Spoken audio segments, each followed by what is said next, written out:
O que você acha do profeta Mirim? Então, quando Miguel surgiu, eu ouvia ele como uma criança imitando coisas que os adultos faziam. Obviamente de forma muito mais caricata. Em meu pensamento, quando eu via esse tipo de coisa, cara, é um menino. Alguém vai puxar a orelha dele, alguém uma hora vai dar uma orientação pra ele. Só que ele deu um azar gigante que eu diria que foi viralizar. Talvez ele tenha visto isso como um sinal de Deus, é a hora dele brilhar. E ele continua fazendo o que ele estava fazendo, só que agora de uma maneira mais pública ainda, porque tá todo mundo vendo. E aqui eu já vi um erro grotesco, primeiro dos pastores, depois dos pais. Não sei como é que é a relação familiar dele, realmente eu não conheço nada. Eu tô falando como alguém de fora. Porque deixaram as pessoas continuarem chamando ele pra pregar. E ele ia fazer coisas de menino, só que agora em todo o Brasil. Então, ao invés de corrigi-lo, as pessoas aplaudiram isso e deram mais palco ainda pra ele, deram mais púlpitos pra ele pregar. Ou seja, usaram isso pra catapultar ele. E aí foi o grande problema. E vários teólogos e pastores se ofereceram pra ajudar ele nessa jornada, né? Porque perceberam que o negócio tava meio esquisito. Vitor Fontana foi um. O Eliseu Rodrigues foi outro que começou o trabalho até. Mas, cara, o garoto já tava na fama, ele já tava um monte de agenda e tal. E ele não quer mais ouvir instrução. Ele se tornou egocêntrico. Cara, eu fui assistir uma entrevista dele esses dias. Nossa, que garoto egocêntrico. É o tipo de pessoa que se acha muito. Nossa, Jesus do céu, tu sente o ego dele ali em cada palavra. O maior erro de tudo isso, os pastores que não corrigiram. Os pais que não corrigiram. Que deixaram o menino fazer coisas de menino e continuaram sem nunca ser corrigido. É por isso que Paulo escreve: não se apresse em nomear alguém líder. Em Timóteo capítulo 3, Paulo ainda diz que o bispo não seja recém-convertido, para não acontecer que fique cheio de orgulho e incorra na condenação do diabo. Aí o texto dizendo que é necessário também que ele tenha bom testemunho com os de fora. Olha que doido. Então, ele tem que ter testemunho não só de dentro da igreja, mas também quem é de fora da igreja, a fim de não cair na desonra e no laço do diabo. Então, olha o erro gigantesco que as pessoas não leem a Bíblia e não simplesmente não se atentaram a esse fato. Ah, mas o Miguel não é novo convertido, ele cresceu na igreja. Cara, mas tá no mesmo parelho do novo convertido. Ele começou a pregar sem nem ter lido a Bíblia. Ele é como se fosse um novo convertido, que foi lançado ao holofote. E Paulo fala, se acontece isso com o novo convertido, cresce o orgulho dentro dele. É isso que a gente vê do Miguel. Ele ficou orgulhoso, ele ficou soberbo. Ele caiu no laço do diabo, como está escrito. Então, erraram as pessoas que deixaram chegar a esse ponto.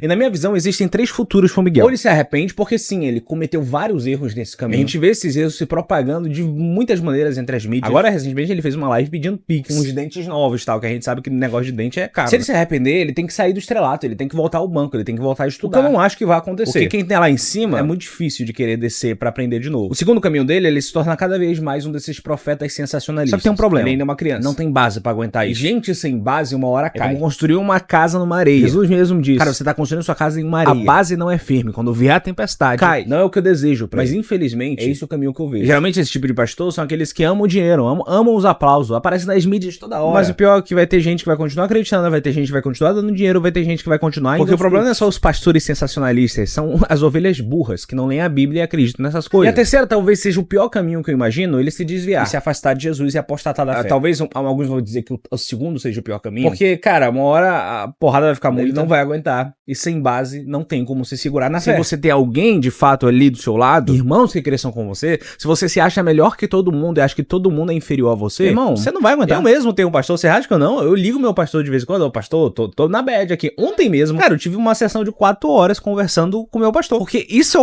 é ser cristão. É você entender que você é fraco, você precisa de ajuda pra ser forte. Aí alguém vai perguntar: mas e o dom dele? Não sei. Talvez ele acerte uma profecia ou outra, realmente não tô de perto pra julgar, eu não conheço. Mas isso é o que o próprio Miguel disse esses dias: Deus usa até uma mula pra falar. Se Deus quiser usar uma criança, ele usa. Se Deus quiser usar o diabo, ele usa. Em Efésios capítulo 19, a Bíblia diz que demônios foram usados pra causar um avivamento em Éfeso. Ser usado por Deus não significa ser aprovado por Deus. O próprio Jesus diz. Muitas naqueles dias vão dizer: Senhor, Senhor, em teu nome profetizamos, em teu nome fizemos milagres, em teu nome expulsamos demônios. Jesus vai olhar pra eles e vai dizer: em verdade vos digo que não vos conheço. Tá, Sérgio, qual é a tua visão pessoal sobre tudo isso? Minha visão? Eu vou até ler o texto, que é um pouco grande. Se o seu irmão pecar contra você, vai e repreenda-o em particular. Se ele ouvir, você ganhou seu irmão, mas se não ouvir, leve ainda com você 1 ou 2 pessoas, para que pelo depoimento de 2 ou 3 testemunhas, toda a questão seja decidida. E se ele recusar ouvir essas pessoas, expõe o assunto à igreja. E se ele se recusar a ouvir também a igreja, considere-o como gentil e publicano. Como assim considere como gentil e publicano? Considere como fora da igreja. Não faz parte da igreja. É um desviado ou um não crente. Então, essa é a minha visão. Já passou por todas as etapas de alguém puxar a orelha, de levar pra igreja, de expor pra igreja. Ainda assim não se converteu, ainda assim quer continuar nesse caminho. Pra mim é um desviado ou um não crente. Ah, mas vai continuar nos púlpitos. Erro dos pastores que chamam. Ah, mas vai continuar tendo dom. O dom não importa. O dom Deus pode dar pra qualquer Agora, ser de fato usado não significa ser parte dos salvos. E até esse dom é duvidoso. Então, meu desejo pessoal... Então, minha noção bíblica me mostra que a Bíblia diz que todo orgulhoso Deus abate. Então, olhando pra esse aspecto, é muito tenso o fim dessa história. Mas a Bíblia manda eu não ficar desejando esse fim pra ele. A Bíblia manda eu pedir por misericórdia Então dele. Sua oração e a minha não deve ser pra que ele caia, mas que Deus tenha misericórdia dele e salve essa alma. O que você acha sobre isso? Curte esse vídeo aqui e manda